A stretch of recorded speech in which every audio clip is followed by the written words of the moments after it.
में तो समझ में आ गया है ये रास्ता ठीक नहीं है, ये दृष्टिकोण है, या कोई और गंभीर बात ऐसी है जो हम सामान्य बुद्धि वाले नहीं समझ पा रहे हैं। पर आप जाने माने अर्थशास्त्री हैं, आप कुछ ऐसा समझ पाए हो जिसके चलते प्रधानमंत्री जी 8 साल प्रधानमंत्री रहने के बाद इस नतीजे पर पहुंचे हैं कि इस तरीके से बचने की जरूरत है, इस हेर फेर के खेल से बचने की जरूरत है, ऐसी पार्टियों से बचने की जरूरत है, और उस पार्टी से भी बचने की जरूरत है जिसके नेता, जिसके प्रवक्ता के तौर पर डॉक्टर हितेश वाजपेयी जी हमारे साथ बैठे हुए हैं।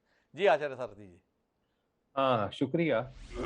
मैं एक कबीरदास जी का दोहा बोलना चाहूंगा, एक अगर आपकी जी परमिशन हो। उसमें लिखा है, ताते पाप पसारिए जाति लंबी सौड़। जी ये बहुत पहले कहा गया है कि आप ज्यादा से ज्यादा खर्च करोगे और आपके पास आमदनी नहीं होगी तो जी आपको श्रीलंका जैसी सिचुएशन में आना पड़ेगा।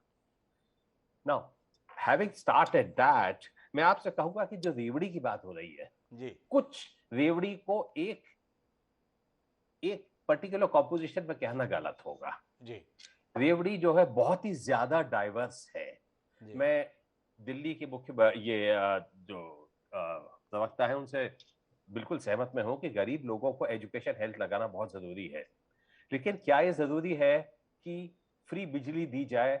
और मैंने फार्मर्स पंजाब में देखे हैं जिनके पास मर्सिडीज बेंज भी है, उनके पास भी फ्री बिजली आती है। जी बहुत सारे किसान मैंने राजस्थान में देखे हैं जो कि किसान के नाम पे बहुत सारी चीजें उनको फ्री मिल जाती हैं, इंक्लूडिंग फ्री बिजली, free this, free that, etcetera, tax नहीं देते हैं।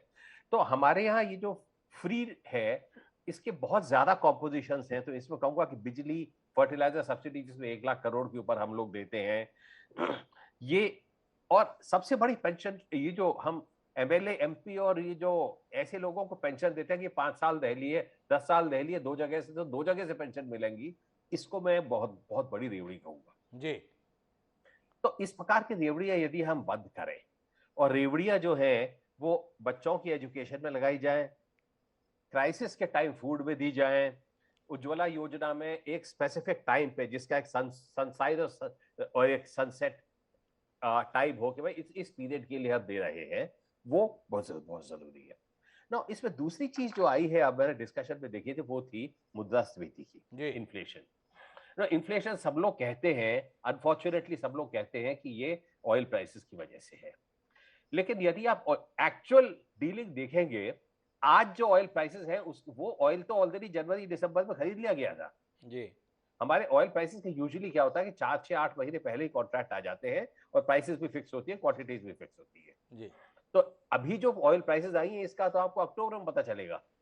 तो ऐसा है कि लास्ट ईयर यदि आप देखें, सरकार ने 20 25 बार ऑयल की कीमत बढ़ाई थी। जी उसका असर अभी आपको पड़ रहा है मुद्रास्फीति के तौर पे। जी ऑयल ऑयल से ट्रांसपोर्ट बढ़ता है, प्रोडक्शन कॉस्ट बढ़ती है, फर्टिलाइजर की कीमत बढ़ती है, सब कुछ बढ़ता है ऑयल से। तो वो जो बढ़ी थी जुलाई से जनवरी तक, वो जो हर महीने हर 15 दिन को ऑयल प्राइस बढ़ती थी, कई बार रोज बढ़ती थी, उसका असर आपको अभी नजर आ रहा है। तो मैं तो ये कहूंगा कि जो रेवड़ी बढ़ती है, जी रेवड़ी को हमको बहुत